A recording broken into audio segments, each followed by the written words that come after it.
Welcome back. ತಮಿಳುನಾಡಿಗೆ ನೀರನ್ನ ಹರಿಸದೇ ಇರೋಕೆ ನಿರ್ಧಾರವನ್ನ ಮಾಡಿದ್ದಾರೆ ಕರ್ನಾಟಕದ ವಿರುದ್ಧ ತಮಿಳುನಾಡು ಸುಪ್ರೀಂ ಕೋರ್ಟ್ನಲ್ಲಿ ಈಗ ಫೈಟ್ ಮಾಡೋಕೆ ಮುಂದಾಗ್ತಾ ಇದೆ. ಸುಪ್ರೀಂ ಕೋರ್ಟ್ನಲ್ಲೇ ಹಾಗಾದ್ರೆ ಈ ವಾಟರ್ ವಾರ್ ಅನ್ನೋದು ಇತ್ಯರ್ಥ ಆಗುತ್ತಾ ಸದ್ಯಕ್ಕೆ ಪ್ರಶ್ನೆಯಾಗಿ ಉಳ್ಕೊಂಡಿದೆ.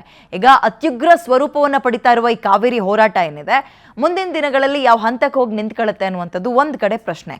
ಈಗ ಇವತ್ತು ಡಿ ಕೆ ಶಿವಕುಮಾರ್ ಅವರು ಸುದೀರ್ಘವಾಗಿ ಮಾತಾಡಿದ್ರು, ಯಾವುದೇ ಕಾರಣಕ್ಕೂ ರಾಜ್ಯದ ರೈತರಿಗೆ ಮತ್ತು ಬೆಂಗಳೂರಿನ ಜನಕ್ಕೆ ಕಾವೇರಿ ವಿಚಾರದಲ್ಲಿ ಅನ್ಯಾಯ ಆಗೋಕೆ ಬಿಡಲ್ಲ ಅಂತ. ಕಾವೇರಿಗಾಗಿ ಅಖಂಡ ಕರ್ನಾಟಕ ಬಂದ್ ಆಗುತ್ತೆ ಅನ್ನೋ ಸುದ್ದಿ. ಈಗ ಆಗಸ್ಟ್ 13ಕ್ಕೆ ಕನ್ನಡ ಸಂಘಟನೆಗಳು ಕರ್ನಾಟಕ ಬಂದ್ಗೆ ಕರೆ ಕೊಟ್ಟಿವೆ. ಅವತ್ತೇ ವಿಧಾನಮಂಡಲದ ಮುಂಗಾರು ಅಧಿವೇಶನ ಕೂಡ ಆರಂಭ ಆಗುತ್ತೆ.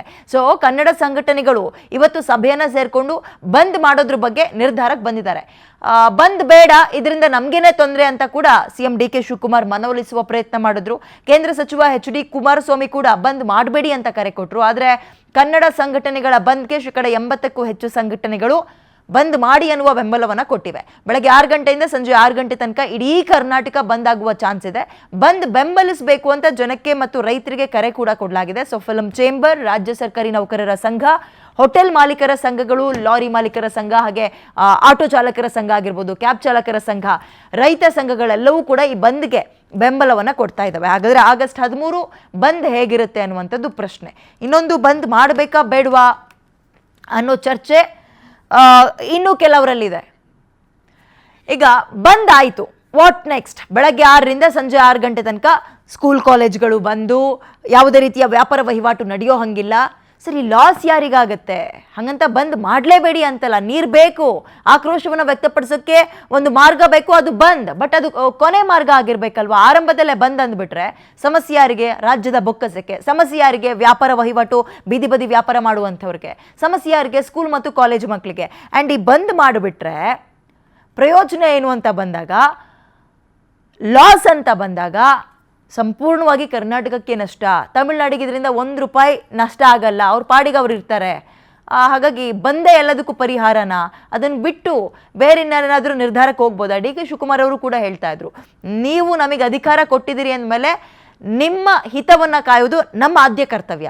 ಸೊ ರಾಜ್ಯದ ಪರವಾಗಿ ನಾವು ಇದ್ದೇ ಇರ್ತೀವಿ, ಬಂದ್ ಅಂತೆಲ್ಲ ಮಾಡಕ್ಕೆ ಹೋಗ್ಬಿಡಿ ಅಂತ ರಿಕ್ವೆಸ್ಟ್ ಮಾಡುವ ಪ್ರಯತ್ನ ಕೂಡ ಮಾಡಿದ್ರು. ಬಟ್ ಕನ್ನಡ ಪರ ಸಂಘಟನೆಗಳು ಏನು ಮಾಡುತ್ತವೆ ಅನ್ನೋದೇ ಪ್ರಶ್ನೆ. ಬಂದ್ ಆಗೋದ್ರ ಬಗ್ಗೆ ನಿಮ್ಮ ಅಭಿಪ್ರಾಯ ಏನು? ಬಂದಾದ್ರೆ ಎಲ್ಲವೂ ಕೂಡ ಸರಿಯಾಗ್ಬಿಡುತ್ತಾ? ಸ್ಕೂಲ್ ಮಕ್ಳಿಗೆ ರಜೆ ಸಿಗುತ್ತೆ ಒಂದಿನ, ಅದು ಬಿಟ್ಟರೆ ಯಾರಿಗೆ ಅನುಕೂಲ? ಆಕ್ರೋಶ ವ್ಯಕ್ತಪಡಿಸ್ಬೇಕು, ಬಟ್ ಅದಕ್ಕೆ ಬಂದೇ ಪರಿಹಾರನಾ? ಇದು ಸದ್ಯಕ್ಕೆ ಕಾಡ್ತಾ ಇರೋ ಪ್ರಶ್ನೆ.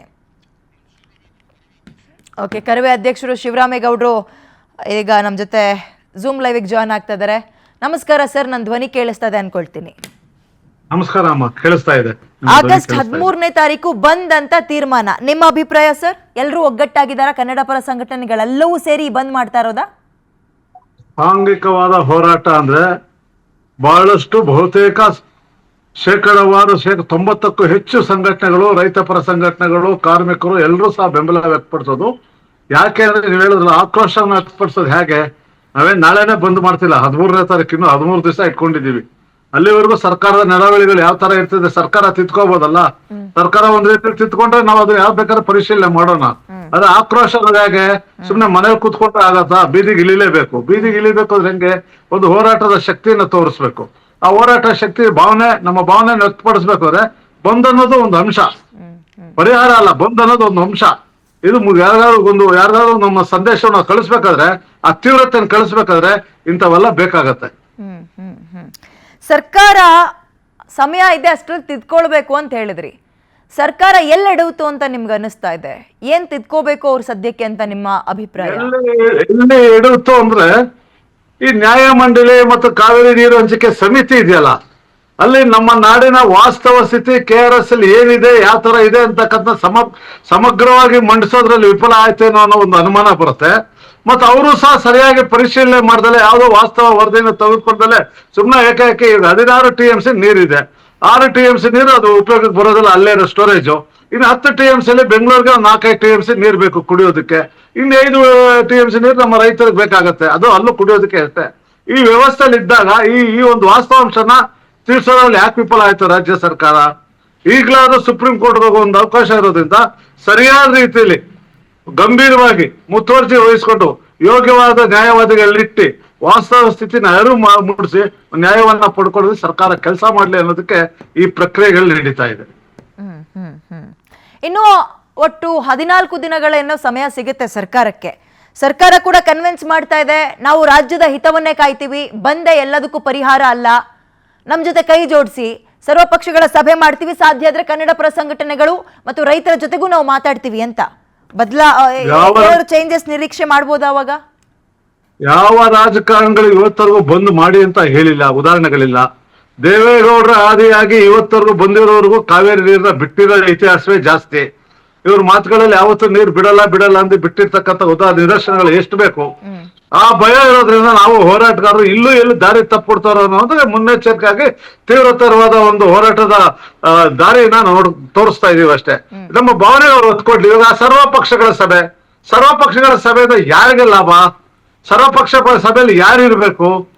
ನೀರಾವರಿ ತಜ್ಞರು ಇರಬೇಕು, ಕನ್ನಡ ಪರ ಸಂಘಟನೆ ಇರಬೇಕು, ರೈತ ಸಂಘಟನೆ ಇರಬೇಕು. ಇವರೆಲ್ಲ ಅಭಿಪ್ರಾಯಗಳು ಬಹಳ ಮುಖ್ಯ ಅಲ್ವಾ? ಈ ನಿಟ್ಟಿನಲ್ಲಿ ಸರ್ಕಾರ ಆಲೋಚನೆ ಮಾಡ್ತಾ ಇದ್ಯಾ? ಬಂದ್ ಮಾಡಬೇಡಿ ಅಂತ ಕೇಳ್ಕೊಳಕ್ ಸ್ಥಿಮಿತಗಿರೋರು ನೀವೆಲ್ಲ ಬನ್ನಿ ಕುಂತ್ಕೊಳ್ಳಿ ಮಾತಾಡೋಣ ಅಂತ ಏನಾದ್ರು ಒಂದು ಮಾತು ಬರುತ್ತಾ ಅವರಲ್ಲಿ? ಅದು ಹೋಗ್ಲಿ.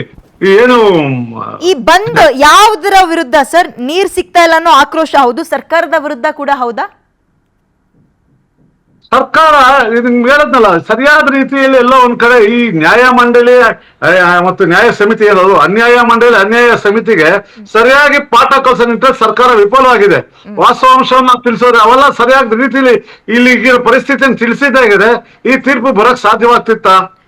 ನೀವು ಬಂದು ಪರಿಶೀಲನೆ ಮಾಡಿ ತಿಳ್ಕೊಂಡು. ಸಾರಿ ಟು ಇಂಟರಪ್ಟ್ ಸರ್, ಅವಕಾಶ ಇಲ್ಲ ಅಂದ್ರೂ ಅಷ್ಟೇ ಸುಮಾರು 38 ಜನ ಎಂಪಿಗಳು ತಮಿಳುನಾಡಿನಲ್ಲಿ ಸದನದಲ್ಲಿ ಬಾವಿಗಿಳಿದು ಹೋರಾಟ ಮಾಡ್ತಾರೆ, ಆಕ್ರೋಶ ವ್ಯಕ್ತಪಡಿಸ್ತಾರೆ, ನಮ್ ನೀರ್ ಬೇಕು ಅಂತ ಕೇಳ್ತಾರೆ.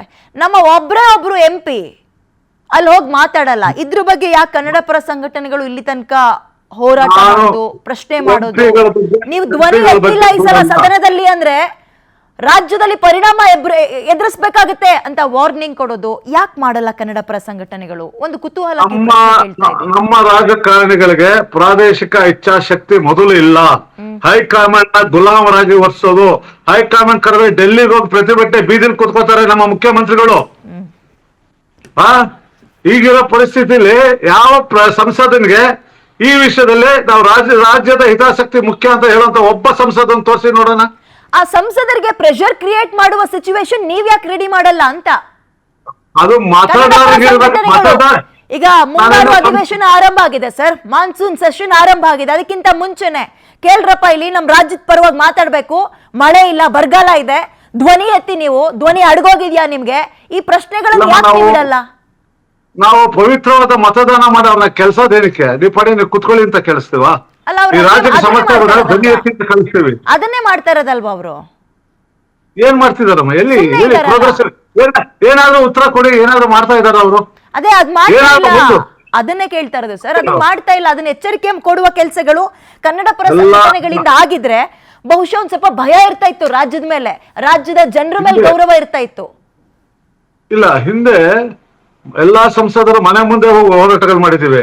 ನಮ್ಮ ಮತದಾರ ಯೋಗ್ಯವಾದ ವ್ಯಕ್ತಿನ ಅಲ್ವಾ ಅನ್ನೋದು ಯೋಚನೆ ಮಾಡೋದನ್ನ ಬಿಟ್ಟು ಒಂದು ರೀತಿ ಯಾವುದೋ ತಿಳುವಳಿಕೆ ಅಂದ್ರೆ ಮತ ಹಾಕ್ತಿವಲ್ಲ, ಅದು ಪರಿಣಾಮವನ್ನ ನಾವು ನೋವನ್ನ ಈಗ ಅನುಭವಿಸಬೇಕಾಗಿದೆ. ಎನಿವೆ, ಓಕೆ, ನೀವು 13ನೇ ತಾರೀಕು ಹೋರಾಟ ಮತ್ತೆ ಬಂದ್ ಅಂತ ಇದ್ದೀರಿ. ನೋಡೋಣ ಆ ಸಮಯದ ಒಳಗೆ ಏನಾದ್ರು ಬದಲಾವಣೆಗಳಾಗುತ್ತಾ ಅಂತ. ಥ್ಯಾಂಕ್ ಯು ಇಷ್ಟೊತ್ತು ವಿಸ್ತಾರ ಜೊತೆ ಮಾತಾಡಿದ್ದಕ್ಕೆ. ಇದರ ಜೊತೆಗೆ ಕಾವೇರಿ ವಿವಾದದಲ್ಲಿ ತಮಿಳುನಾಡು ಕಾಂಪ್ರಮೈಸ್ ಮಾಡ್ಕೊಂಡಿರೋ ಇತಿಹಾಸವೇ ಇಲ್ಲ ಬಿಡಿ. ಹಠ ಅಂದ್ರೇನೆ ಹಠ ಅವ್ರದ್ದು. ಕೋರ್ಟ್ ನೀರ್ ಬಿಡಿ ಅಂದ್ರೆ ಕರ್ನಾಟಕ ನೀರ್ ಬಿಡ್ಲೇಬೇಕು. ಇಲ್ಲ ಡ್ಯಾಮ್ನಲ್ಲಿ ನೀರಿದ್ಯಾ ಅಥವಾ ಇಲ್ವಾ, ಅದ್ ಯಾವ್ದು ತಲೆ ಕೆಡಿಸ್ಕೊಳ್ಳಲ್ಲ. ಒಟ್ಟಾರೆ ಅವ್ರು ಕೇಳ್ತಿದ್ದಂಗೆ ನೀರ್ ಬಿಡ್ಲೇಬೇಕು. ಈ ಸಲ ಕೂಡ ಈ ಕಾವೇರಿ ವಿವಾದದಲ್ಲಿ ಒಂದು ಸಣ್ಣ ಟ್ವಿಸ್ಟ್ ಇತ್ತು. ಅದೇನಂದ್ರೆ ಸೋಮವಾರ ತಮಿಳುನಾಡು ಕರ್ನಾಟಕದ ನಡುವೆ ಒಂದು ಸಂಧಾನ ಸಭೆ ಅಂತ ಪ್ಲಾನ್ ಆಗಿತ್ತು. ಆ ಸಭೆಗೆ ತಮಿಳುನಾಡು CM ವಿಜಯ್ ಅವ್ರು ಬರೋದು ಕನ್ಫರ್ಮ್ ಆಗಿತ್ತು. ಆದ್ರೆ ಈಗ ಅದಕ್ಕೆ ಬ್ರೇಕ್ ಹಾಕಿದ್ದಾರೆ. ಕನ್ನಡ ಪರ ಸಂಘಟನೆಗಳು ವಿಜಯ್ ಎಲ್ಲಾದ್ರೂ ಬೆಂಗಳೂರಿಗೆ ಬಂದ್ಬಿಟ್ರೆ ಆಕ್ಷೇಪ ವ್ಯಕ್ತಪಡಿಸ್ತಾ ಇದ್ದಾವೆ. ವಾಟಾಳ್ ನಾಗರಾಜ್ ಅವರು ಕೂಡ ಕಿಡಿಕಾರಿದ್ರು. ಹಾಗಾಗಿ ಈ ಹೊತ್ತಲ್ಲಿ ವಿಜಯ್ ಅವ್ರನ್ನ ಬೆಂಗಳೂರಿಗೆ ಬರೋದು ಸರಿಯಲ್ಲ ಅಂತ CM DK ಶಿವಕುಮಾರ್ ಕೂಡ ಹೇಳ್ತಾ ಇದ್ದಾರೆ. ಸೊ ಇಲ್ಲಿ ತನಕ ಯಾವುದೇ ತಮಿಳುನಾಡು CMಗಳು ಕಾವೇರಿ ವಿವಾದದಲ್ಲಿ ಕರ್ನಾಟಕದ ಜೊತೆಗೆ ನೇರ ಮಾತುಕತೆಗೆ ಬಂದಿರಲಿಲ್ಲ. ಬಟ್ ಈ ಸನ್ನಿವೇಶ ಸೃಷ್ಟಿ ಆಗಿತ್ತು ಬಟ್ ಈಗ ಅದರಿಂದಲೂ ಹಿಂದೆ ಸರಿತಾ ಇದ್ದಾರೆ. ಆದ್ರೆ ವಿಜಯ್ ಮಾತ್ರ ಆ ಪರಂಪರೆಯನ್ನ ಮುರಿದು ಕರ್ನಾಟಕ CM DK ಶಿವಕುಮಾರ್ ಜೊತೆಗೆ ನೇರ ಮಾತುಕತೆಗೆ ಮುಂದಾಗಿದ್ರು. ಬಟ್ ಆ ಮೀಟಿಂಗ್ ಕೂಡ ಕ್ಯಾನ್ಸಲ್ ಆಗಿದೆ. ಬಟ್ ನಾನು ನೆನ್ನೆ ಎಲ್ಲ ಒಂದು ಉದಾಹರಣೆ ಕೊಟ್ಟೆ, ಜಯಲಲಿತಾ ಅವ್ರು ಬಂದಿದ್ರು ಅಂತ. ಜಯಲಲಿತಾ ಅವ್ರು ಬಂದಿದ್ರು, ಮೀಟಿಂಗ್ ಅರ್ಧಕ್ಕೆ ಮೊಟಕುಗಳು ಸೆದ್ದೋಗಿದ್ರು. ನೀರು ಕುಡೀರಿ ಮೇಡಮ್ ಅಂತ ಕೊಟ್ಟರೆ ತಮಿಳ್ನಾಡಿಂದ ತಂದಿದ್ದ ನೀರನ್ನ ವ್ಯಾನಿಟಿ ಬ್ಯಾಗಿಂದ ತೆಗೆದು ಕುಡಿದಿದ್ರು, ಹೈಡ್ರಾಮಾ ಕ್ರಿಯೇಟ್ ಮಾಡಿದ್ರು. ಅದಾದ್ಮೇಲೆ ಯಾವ ಸಿ ಎಮ್ ಕೂಡ ಬರಕ್ಕೆ ನೋಡಿರಲಿಲ್ಲ. ಬಟ್ ಇಲ್ಲಿ ಇವ್ರು ಬರ್ತೀನಿ ಅಂತ ಒಪ್ಕೊಂಡಿದ್ರು. ಬಟ್ ಕನ್ನಡ ಪರ ಸಂಘಟನೆಗಳು ವ್ಯತಿರಿಕ್ತವಾಗಿ ಸ್ವಲ್ಪ